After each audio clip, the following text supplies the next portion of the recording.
Assalamualaikum warahmatullahi wabarakatuh. Perkenalkan, nama saya Alia Jazilah dengan NIM 24 OSP 129 dari kelas 2D dengan mata kuliah mesin listrik. Baiklah, di sini saya akan menjelaskan tentang tugas UAS mesin listrik. Ada beberapa soal yang ingin saya jelaskan. Simaklah video berikut ini. Soal yang A pertama, ada perbedaan generator dan motor listrik. Generator dan motor listrik merupakan mesin listrik yang prinsip kerjanya saling berkebalikan. Generator berfungsi mengubah energi mekanik yang berasal dari penggerak mula seperti turbin air, turbin uap atau motor diesel menjadi energi listrik. Sebaliknya, motor listrik bekerja dengan mengubah energi listrik menjadi energi mekanik untuk menggerakkan beban. Pada generator, energi listrik dihasilkan karena adanya induksi elektromagnetik, sedangkan pada motor, energi mekanik dihasilkan karena adanya gaya elektromagnetik. Yang kedua, pengertian mesin listrik. Mesin listrik adalah peralatan yang bekerja berdasarkan prinsip elektromagnetik dan digunakan untuk mengubah bentuk energi. Mesin listrik dapat mengubah energi menjadi energi mekanik menjadi energi listrik, atau mengubah energi listrik dari satu sistem ke sistem lainnya. Contoh mesin listrik meliputi generator, motor listrik, dan transformator. Yang ketiga, pengertian generator listrik. Generator listrik adalah mesin listrik yang berfungsi mengubah energi mekanik menjadi energi listrik melalui proses induksi elektromagnetik. Ketika suatu penghantar atau kumparan diputar di dalam medan magnet, maka akan terjadi perubahan fluks magnet yang menimbulkan gaya gerak listrik atau GGL. Tegangan inilah yang kemudian dimanfaatkan sebagai sumber energi listrik. Yang keempat, ada klasifikasi jenis-jenis generator listrik. Generator listrik dapat diklasifikasikan berdasarkan beberapa kriteria. Berdasarkan jenis arus keluarannya, generator dibedakan menjadi generator arus searah atau DC dan generator arus bolak-balik atau AC. Berdasarkan sistem eksitasinya, generator dibagi menjadi generator dengan penguatan sendiri dan generator dengan penguatan terpisah. Selain itu, berdasarkan konstruksi letak medan magnetnya, generator dibedakan menjadi generator kutub dalam dan generator kutub luar. Yang kelima, ada generator sinkron dan generator asinkron. Generator sinkron adalah generator yang kecepatan putaran rotornya sama dengan kecepatan medan putar stator, sehingga frekuensi tegangan keluarannya tetap dan stabil. Generator ini banyak digunakan pada pembangkit listrik berskala besar. Generator asinkron atau generator induksi adalah generator yang kecepatan rotornya tidak sama dengan kecepatan medan putar stator.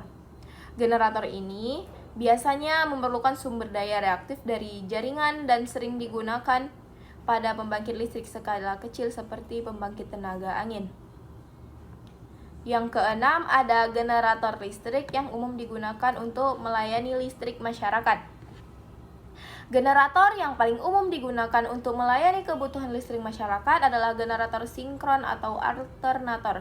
Generator ini mampu menghasilkan tegangan dan frekuensi yang stabil, memiliki efisiensi tinggi, serta mudah dikendalikan sehingga sangat cocok digunakan pada sistem tenaga listrik seperti pembangkit listrik milik PLN.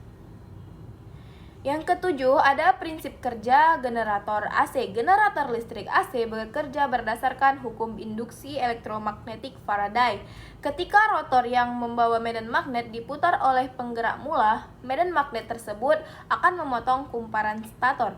Perubahan fluks magnet yang terjadi secara terus-menerus menyebabkan timbulnya gaya gerak listrik bolak-balik pada kumparan stator. Tegangan yang dihasilkan berbentuk gelombang sinus dan disebut sebagai tegangan AC. Yang ke-8, ada prinsip kerja generator listrik DC. Generator listrik DC bekerja dengan prinsip yang hampir sama dengan generator AC, yaitu berdasarkan induksi elektromagnetik. Kumparan jangkar diputar di dalam medan magnet sehingga menghasilkan tegangan induksi. Tegangan yang dihasilkan pada dasarnya berupa arus bolak-balik. Namun, melalui penggunaan komutator, arus tersebut disearahkan sehingga tegangan keluaran generator menjadi arus searah atau DC. Yang ke-9, ada komponen utama generator listrik AC dan fungsinya. Generator listrik AC terdiri dari beberapa komponen utama, yaitu stator, rotor, dan sistem eksitasi. Stator merupakan bagian diam yang berisi kumparan tempat timbulnya tegangan AC. Sedangkan rotor adalah bagian yang berputar dan berfungsi menghasilkan medan magnet. Sistem eksitasi berfungsi memberikan arus DC pada rotor agar medan magnet dapat terbentuk secara stabil.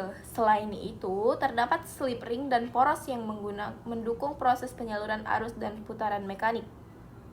Yang ke-10 ada komponen utama generator listrik DC dan fungsinya.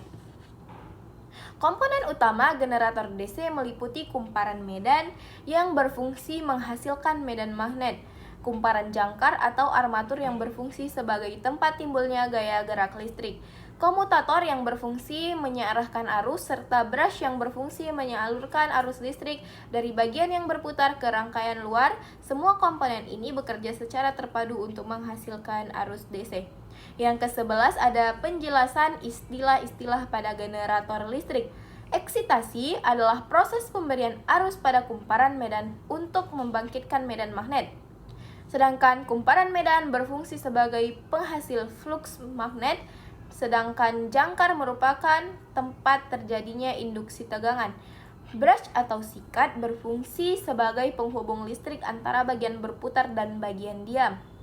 Penguatan sendiri adalah sistem eksitasi yang mengambil arus dari keluaran generator itu sendiri, sedangkan penguatan terpisah menggunakan sumber arus DC dari luar generator. Dan yang ke-12 ada perbedaan generator kutub dan generator kutub dalam dan generator kutub luar. Baik, generator kutub dalam adalah generator yang medan magnetnya terletak pada rotor dan kumparan jangkar berada pada stator. Jenis ini banyak digunakan pada generator AC berdaya besar, konstruksinya lebih kuat dan sistem pendinginannya lebih baik. Generator kutub luar adalah generator yang medan magnetnya terletak pada stator dan kumparan jangkarnya dia berada pada rotor. Generator ini umumnya digunakan pada generator DC berdaya kecil hingga menengah. Baik, di sini ada soal B. Di soal B ini diketahui output generatornya sama dengan ABC dikali sin WT volt. Dengan ABC-nya 129 diganti dengan NIM 129, BC-nya berarti 29. Jadi frekuensinya itu 29 Hz. W max-nya sama dengan 2V dikali frekuensi sama dengan 2V dikali 29, yaitu menghasilkan 182,21 rad per S.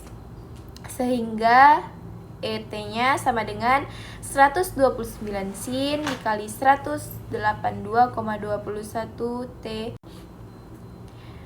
Sehingga ET-nya sama dengan 129 sin 182,21 T volt. Yang pertama ada yang A ada gambar grafiknya satu gelombang. Grafik tegangan sinusoidal untuk satu periode. Dari T-nya 0 sampai T-nya sama dengan 1/29, yaitu 0,0345 second. Dimana grafik tegangannya itu ada nilai tegangan tertinggi yaitu 129 dan nilai tegangan terendah itu ada di minus 129 pada detik ke 0,025 dan tegangan tertinggi ada di 0,05. Dan pada waktu 0,015 itu tegangannya adalah 0. Baik, yang B ada tegangan maksimum atau Vmax. Vmax-nya itu adalah V maksimum, yaitu tadi terdapat 129 volt. Yang C ada tegangan pada sudut alfa 390 derajat. Karena 390 derajat itu 360 derajat ditambah 30 derajat, jadi V 390 derajat adalah 129 sin 30. V-nya itu jadi 129 dikali 0,5 sama dengan 64,5 volt. D ada tegangan pada waktu 0,216 second. Jadi dimasukkan rumus VT sama dengan 129 sin 182,21 dikali dengan 0,216.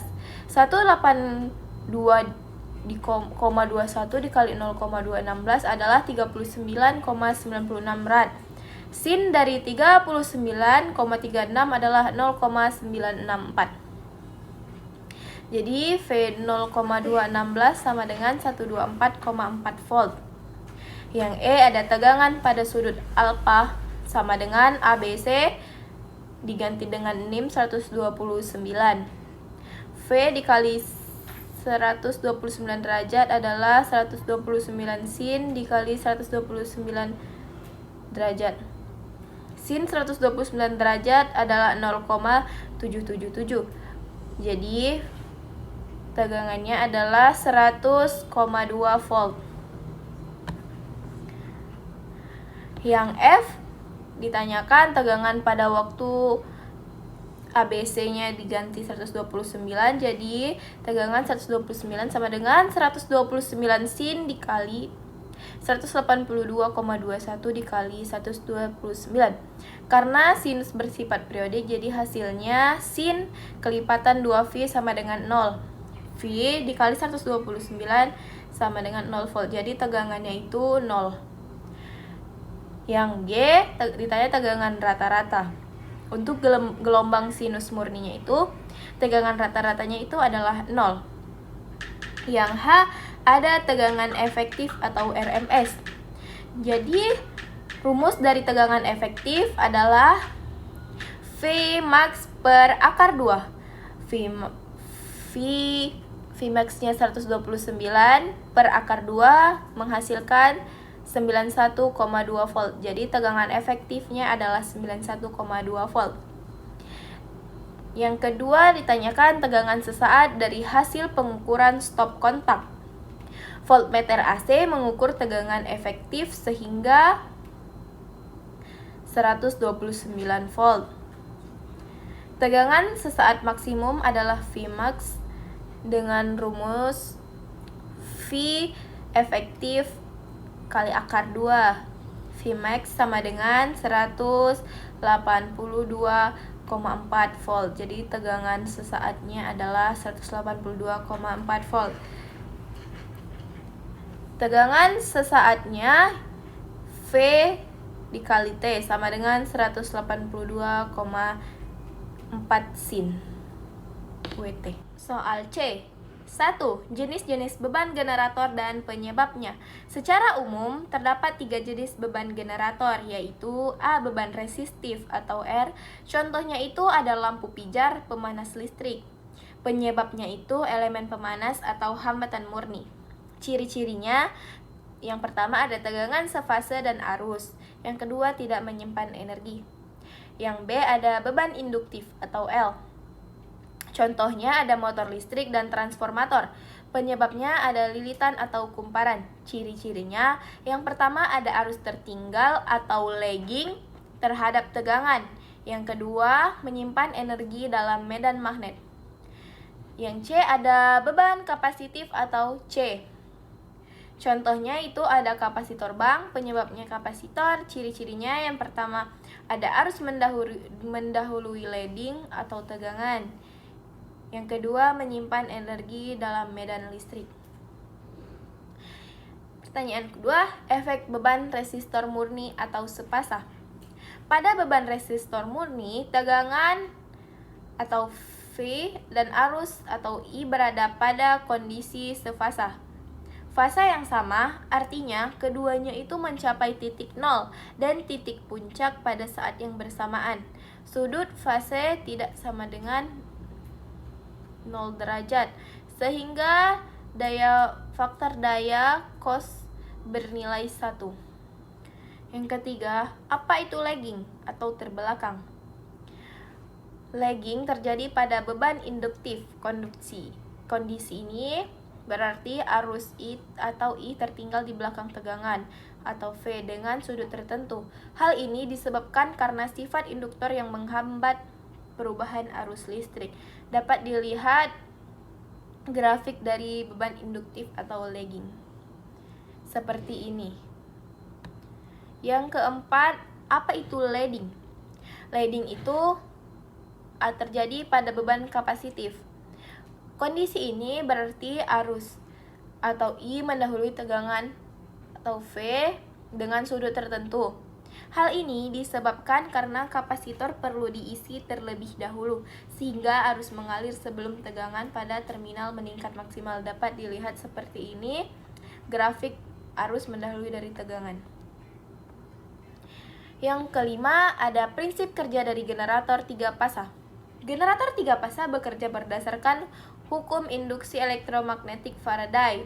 Yang pertama, saat rotor bagian yang berputar diberi eksitasi arus arah atau DC sehingga menjadi magnet. Yang kedua, rotor diputar oleh penggerak mula atau turbin. Yang ketiga, medan magnet dari rotor memotong kumparan stator yang disusun melingkar dengan jarak antara kumparan sebesar 120 derajat listrik. Yang keempat, perbedaan posisi fisik kumparan ini menghasilkan tegangan AC yang memiliki frekuensi sama tetapi berbeda fase 120 derajat satu sama lain. Yang keenam, cara mengubah kondisi lagging menjadi sepasa. Nah, untuk mengubah kondisi lagging akibat beban induktif menjadi sepasa mendekati cos sama dengan 1. Kita harus melakukan kompensasi daya reaktif. Caranya memasang kapasitor bank secara paralel dengan beban. Kapasitor akan memberikan daya reaktif kapasitif yang menetralkan daya reaktif induktif dari motor atau trafo, sehingga sudut fase mengecil dan arus kembali mendeteksi fase tegangan. Yang ketujuh, diketahui NIM-nya adalah 129, jadi ABC-nya itu 129. Sudut yang ditinjau sudut alfa 90 derajat. Rumus tegangan 3 fasa VR sama dengan ABC dikali sin alfa, sedangkan VS ABC dikali sin alfa dikurang 120 derajat. Sedangkan untuk VT ABC dikali sin alfa dikurang 240 derajat. Perhitungan yang pertama itu tegangan fasa R atau VR. VR sama dengan 129 dikali sin 90 derajat. Jadi hasilnya 129 volt. Yang kedua ada tegangan fasa atau VS sama dengan 129 dikali sin 90 derajat dikurang 120 derajat. VS-nya 129 derajat dikali sin negatif 30 derajat, yaitu VS-nya sama dengan 64 volt. Dan yang ketiga ada tegangan fasa atau VT dimasukkan ke rumus 129 dikali sin 90 derajat dikurang 240 derajat.